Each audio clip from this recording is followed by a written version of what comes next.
हिमाचल में इस तरह की प्रॉपर्टीज है या कुछ कौन ऐसे इलाके हैं जहाँ पर आपको बिल्कुल कौन से ऐसे इलाके हैं? अब नहीं, वो कमेटी तय करेगी, लेकिन मुझे कई जगहों पर दिखता है कि वो है प्रॉपर्टीज। अब मैं कोई, मेरे नज़र में 10 होंगी, शायद निकलनी हो तो 100 निकल जाएंगी, तो इसलिए वो कमेटी तय करेगी। एक महिलाओं के लिए जो एक अगर देखा जाए तो महिलाओं के लिए एक बड़ा लाने का अलग से संकल्प पत्र महिलाओं के लिए लाने की वजह क्या है? फोकस महिलाओं पर किया गया है। उसका कारण है कि महिला यहाँ, एक दृष्टि से देखा जाए तो जनसंख्या का आधा भाग तो सब जगह होता ही है, और उनका सशक्तिकरण होना आवश्यक है। इसलिए उनका फोकस पर करना काम जरूरी है। हम किसानों के लिए भी कर रहे हैं, हम युवाओं के लिए भी कर रहे हैं, हम दलितों के लिए भी कर रहे हैं, हम पिछड़ों के लिए भी कर रहे हैं, हम गांव गरीब के लिए भी कर रहे हैं। लेकिन महिलाओं को स्पेसिफिकली क्योंकि एक आधी आबादी और उसका सशक्तिकरण होता है तो समाज का सशक्तिकरण होता है, इसलिए उनको हम स्पेशल फोकस में ले रहे हैं। मुकाबला कांग्रेस से ही है, लेकिन क्या फायदा इस बात का हो रहा है कि कांग्रेस में उस तरह से प्रचार नहीं हो रहा है? राहुल गांधी नहीं आए, प्रियंका ने एक बार प्रचार किया, तो क्या उसका फायदा आपको लगता होगा पार्टी अमित को? भाई, हमने पहले कहा, हम दूसरों की कमजोरी पर अपनी लड़ाई नहीं लड़ते, हम अपनी मजबूती पर लड़ते हैं।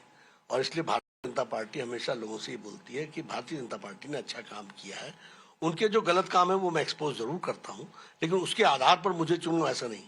हम 5 साल हमने काम किया है, हम आगे ये काम करेंगे, हमें वोट दीजिए। नाराजगी भी थोड़ी है क्योंकि बहुत सारे जो बागी उम्मीदवार लड़ रहे हैं। बड़े पार्टी में जिस तरीके का परिवार में लोग एक साथ नहीं आ पाते, तो ये चला रहता है, लेकिन मान मनोबल भी चला रहता है। आज नहीं तो कल मान जाते हैं। आप अध्यक्ष हैं और सबसे बड़ी बात की हिमाचल तो पूरा देख रहे हैं, गुजरात भी देख रहे हैं। आम आदमी पार्टी यहाँ कहीं चुनाव नहीं लड़ी थी, लेकिन वहाँ गुजरात में परेशान कर रही है आम आदमी पार्टी। बिल्कुल नहीं, हमको कोई कहीं परेशान करते ही नहीं है। हम अपनी तरीके से काम करते हैं। इतनी बड़ी पार्टी, इतने कार्यकर्ता हैं, सब लोग मिलकर के अच्छी तरीके से चुनाव जीतेंगे। उन्होंने एक उम्मीदवार दे दिया है, सुदान गढ़वी को बना दिया है मुख्यमंत्री पद का दावेदार। उस पर उन पर कई तरह के मामले भी हैं, लेकिन क्या लग रहा है कि चुनौती देने की स्थिति में आम आदमी पार्टी है वहां पर? देखिए ना, वो तो अपने तरफ से कहेंगे ही, हमारी तरफ से कोई चुनौती नहीं है। वो तो अभी तो दावा कर रहे हैं कि जीत रही है और इसलिए बीजेपी की तरफ से आरोप लग रहे हैं बड़े लोगों। उत्तराखंड में भी तो एकदम सरकार बना के बैठे थे। ये अलग बात है कि उनका अध्यक्ष आजकल बीजेपी में ही है और हमारे लिए प्रचार कर रहा है। तो आपने तो और मेरे से प्रश्न पूछ के अमित जी आप थक गए थे कि आम आदमी पार्टी का क्या होगा। मैंने कहा सुपड़ा साफ होगा। 350 सीटें उत्तर प्रदेश में लड़ी, 349 पर जमानत जब्त कराई, और उत्तराखंड में 69 पर लड़ी और 65 पर जमानत जब्त कराई। गोवा में 35 पर 40 नहीं 39 पर लड़ी, 35 पर जमानत जब्त कराई। यूसीसी हो रहा है, इसके बाद क्या देश में और भी जगह जो बीजेपी शासित राज्य वहां पर भी यूसीसी इस तरह से देखेंगे। अभी तो हम यहीं पर कर रहे हैं। आखिरी सवाल, जयराम ठाकुर सीएम है, क्या आने वाले टाइम में वही सीएम फेस होंगे? हम लोग उन्हीं के नेतृत्व में चुनाव लड़ रहे हैं। जयराम ठाकुर को ही आगे रख करके चुनाव लड़ रहे हैं, उनके ही नेतृत्व में चुनाव लड़ रहे हैं। बाकी आगे जब नतीजे आ जाते हैं तो एक बार पार्लियामेंट्री बोर्ड उस पर मोहर लगाती है। गुजरात में भी यही होगा, भूपेंद्र पटेल? हाँ, यही होगा। उनको रख करके सामने चुनाव लड़ रहे हैं। उनके नेतृत्व तो मोदी जी का है, दोनों, लेकिन प्रदेश को संभालने के लिए भूपेंद्र पटेल। दोनों जगह के नतीजे आपके पक्ष में होंगे, आपको लग रहा है? पक्ष में है ही। बहुत बहुत धन्यवाद और शुभकामनाएं। ये तो जेपी नड्डा की उम्मीद है और ताकत भी लगी हुई है कि दोनों जगह के जो नतीजे होंगे, चाहे वो हिमाचल के हों या गुजरात के, वहां पर बीजेपी जीतेगी।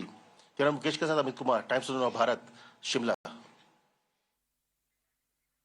Right, that is, of course, the exclusive conversation that my colleague Amit Kumar had with the BJP National President JP Nadda, who's just released a short while back the manifesto of BJP in Himachal, as Amit was having that conversation with Nadda, where essentially they were talking about how the focus this time around has been, on one hand, on the BJP saying that they're going to implement a uniform civil code if they come to power, but also promising jobs for youth. Around 8 lakh jobs have been pledged by BJP in this manifesto release. Also, the focus seems to be on women as well, as one of the key poll promises that BJP has made in Himachal is that they're going to provide 33% reservation for women in government jobs if voted to power. Cycles and scooties have also been promised for girl students. Elections for the 68-member assembly are scheduled to be held on 12th of November. So these are the updates which we are bringing to you as the Himachal Pradesh elections nears and the BJP is releasing its manifesto today. Right, let's go back to our